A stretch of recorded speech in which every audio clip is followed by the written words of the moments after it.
agradecer à direção da GECOP a presença, penso que ajude, e certamente também os documentos que trouxeram para a nossa reflexão serão com certeza importantes para que possamos refletir e possamos aqui fazer um trabalho melhor, com certeza, com as vossas informações. Se, entretanto, depois quiserem mais alguma coisa, poderão endereçar à 8ª Comissão e, certamente, vamos nos encontrando e muito obrigada pela vossa disponibilidade para qualquer esclarecimento, não só em audição, mas também que algum dos senhores deputados ou algum grupo parlamentar. Senhora Deputada Catarina Martins, queria alguma coisa? Sim, se a senhora Coordenadora me permitisse, é só uma pergunta minha que não ficou respondida, mas também não teria de ficar respondida aqui, mas depois se fizessem os dados de como é que são distribuídas as receitas da taxa da cópia privada, principalmente por país, ou seja, para termos a noção do impacto sobre a produção cultural e científica do nosso país. Dizia que, muito rapidamente, não sei qual dos senhores vai usar a palavra. Sobre essa questão concreta, e percebi que havia aí um pressuposto que tinha a ver com o que é que fica cá, o que é que vai para lá, não é? Enfim, com normas que, aliás, penso que se levarmos em conta critérios de reciprocidade, no essencial, o valor fica em Portugal ou na Europa. Depois há aqui uma outra questão que nós não focamos e não estamos a focar, estamos a pensar muito numa lógica de distribuição de direitos, mas os fundos culturais, afetos a determinados apoios sociais e culturais que as entidades de gestão têm que ter na lei da cópia privada, são e continuarão a ser, enfim, dos termos da proposta, muito generosos. E esses são absolutamente essenciais para o apoio, e é alguém que representa produtores que o está a dizer, não é? Para o apoio a artistas e a autores, a edições de autor, a edições que de outra forma não tinham a possibilidade de chegar ao mercado. E acho isso absolutamente... é tão importante isso como o resto das contas, em termos de distribuição, o que é que fica cá e o que é que fica lá. Mas ficarão, se levarmos em conta regras de reciprocidade, ficarão sobretudo em Portugal e na Europa. Peço desculpa já agora, houve uma outra questão que não foi respondida. Mas eu respondo em 20 segundos. A questão de não há uma relação entre o suporte e entre o preço e o prejuízo. Não há, Sr. Deputado. O prejuízo é brutalmente maior. Vou-lhe dar um exemplo. 2 terabytes, de acordo com a proposta, serão cobrados a 26,60 cêntimos e não, enfim, porque a tarifa é regressiva e não progressiva, e não, enfim, como algumas coisas têm vindo aí a lume, não é? Bom, isto é o equivalente a gravar, se fossem comprados, não estou a dizer que o prejuízo deve calcular assim, mas só para termos uma ideia da ordem de grandeza, e gravar 2 álbuns ou 2 filmes. Quanto não há uma relação entre os suportes e a utilização, pois ela ocorre no âmbito privado, é impossível prová-la. Agora, nós sabemos o seguinte, 85% das pessoas utilizam suportes e discos, e todos estes novos suportes em geral, para gravar música, 57% para gravar filmes e séries, e fotos / imagens. Estes dados estão todos até muito mais detalhados nos elementos que acabamos de distribuir, apenas 8%. E, portanto, é verdade que há pessoas que podem usar exclusivamente para gravar as fotografias do filho, mas elas são absolutas improbabilidades estatísticas. Não é? E atenção, quando eu digo 8%, não é só isto, é também isto. Não é? Também fotos e imagens. Ou seja, em termos práticos, no global, 82%, 92%, peço desculpa, de facto das pessoas utilizam estes suportes e, sobretudo, os computadores para gravar música e filmes.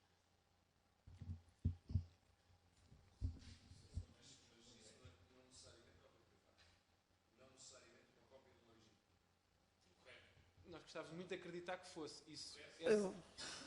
Peço aos senhores deputados que tem que ficar gravado. Sr. Deputado Miguel Tiago.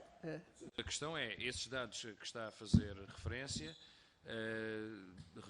portanto, contemplam cópia não necessariamente enquadrada no âmbito que este projeto de lei estabelece, correto? Esta é uma questão simples. Pura resposta à pergunta para que é que utiliza suportes. Isso é diferente. Ou seja, por isso é que não podemos confundir o inquérito não perguntava às pessoas se eram piratas. Tivemos medo que as pessoas tivessem medo de responder. Pronto. Mas isso está excluído do nosso âmbito. Sr. Presidente, só para não ficar a outra pergunta que eu fiz por responder, e é apenas por ter dado aqui essa liberdade, que é como é que calculam e em quanto é que estimam o prejuízo, como é que o calculam e em quanto é que o estimam o prejuízo causado pelas pessoas utilizarem as cópias que adquiriram legalmente, portanto, as obras que adquiriram legalmente no âmbito daquilo que a lei chama a cópia privada? Eu posso dar-lhe um exemplo prático e apenas... Não, posso-lhe dar um exemplo prático e apenas de uma área, que é aquela que temos dados concretos, e que é da música. O mercado caiu 80% nos últimos 7 anos.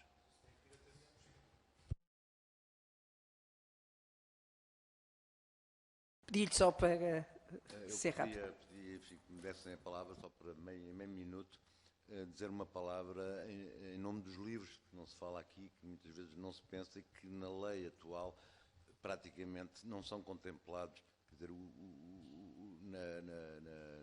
em termos de fiscalização e da remuneração ou da compensação pela cópia privada.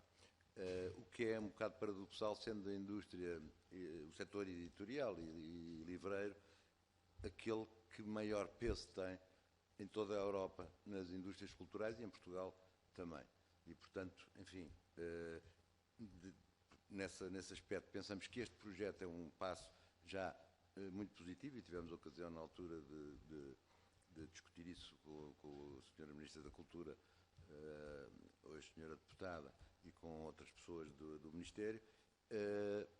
Pensamos também que ainda há aqui alguns pontos talvez a aperfeiçoar para tornar esta lei mais eficaz, mas enfim, queria só chamar a atenção para que este setor, que normalmente não é o mais mencionado, porque o que se fala normalmente é da música e do audiovisual nesta questão, e também, enquanto aos livros, fala-se principalmente na pirataria, e esquece muito a questão da cópia privada, quer dizer, quando se fala do livro e fala-se da cópia ilegal e portanto, criminosa, eventualmente, dos livros, e não se fala muito deste aspecto que, neste momento, em relação ao setor do livro, da edição e dos autores de livros, quer dizer, a lei que existe é praticamente nula. E esta, não sendo absolutamente perfeita, já é um passo considerável, enfim, até podendo ser ainda melhorada antes de ser aprovada, no sentido de reconhecer essa realidade. Há um ponto só geral que eu gostaria de frisar, porque eu ouvi falar no direito à cópia privada. Eu acho que não há um direito à cópia privada. Enfim, há um direito exclusivo dos autores a dispor das suas obras e uma exceção a esse direito exclusivo, que é a cópia privada. Portanto, não há um direito à cópia privada.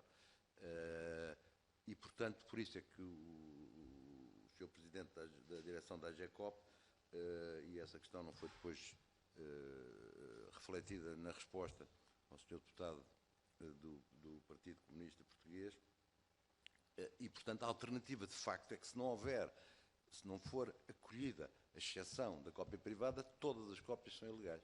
Quer dizer, não é um problema de nós decidirmos ou não se os downloads. Quer dizer, não é a cópia privada que torna o download legal. Mas, sim, mas quer dizer, hoje em dia umas cópias são downloads, no fundo. Obrigada, agradecia só que... Mais uma vez, queria agradecer a disponibilidade à AGECOP, à direção, e certamente vamos continuar a encontrar até podermos ter uma legislação que sirva realmente os interesses, acima de tudo, dos autores e dos criadores. Muito obrigada.